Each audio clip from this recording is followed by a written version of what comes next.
If you ask anyone, even Apple, what the new M2 iPad Pro does over the M1 iPad Pro, you won't get that much of an answer out of people. You might get, well, okay, there's new Apple Pencil, like hover features and stuff. But besides accessories, what does the iPad itself do better than the M1? I wouldn't be able to tell you. And for all intensive purposes, unless you are running a mobile studio, like recording video on your iPad, which is the corniest thing you can do, by the way. Don't ever record video on your iPad. Ever.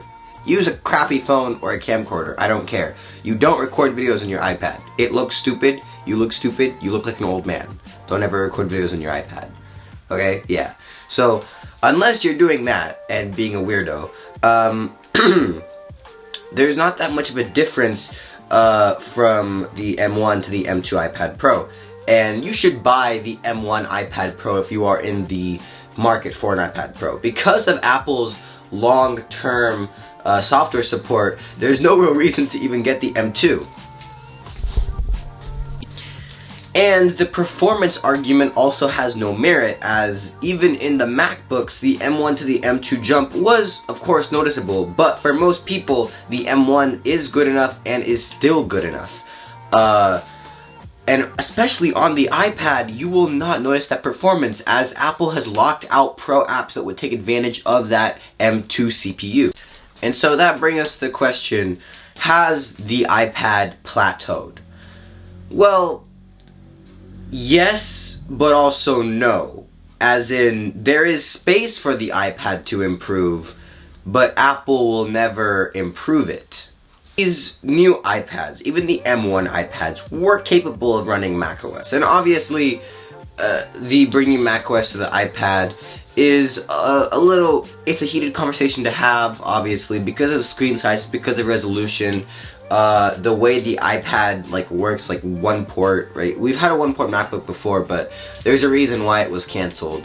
And also performance, the iPad is super thin, and even these M series chips, they still need some type of cooling, right? So, I mean, we got Stage Manager, which was kind of like a compromise, right?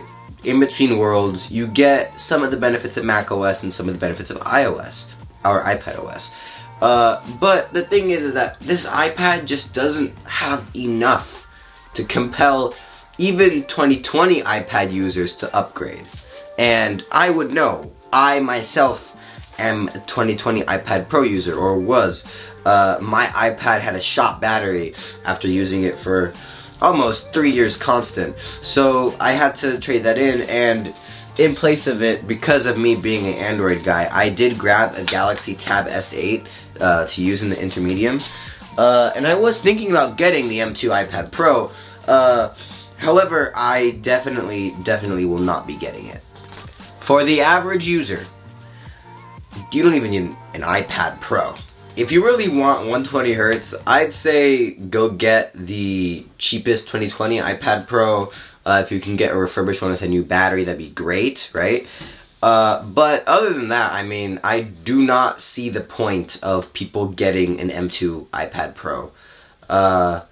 You're basically paying more for a device that does the exact same thing.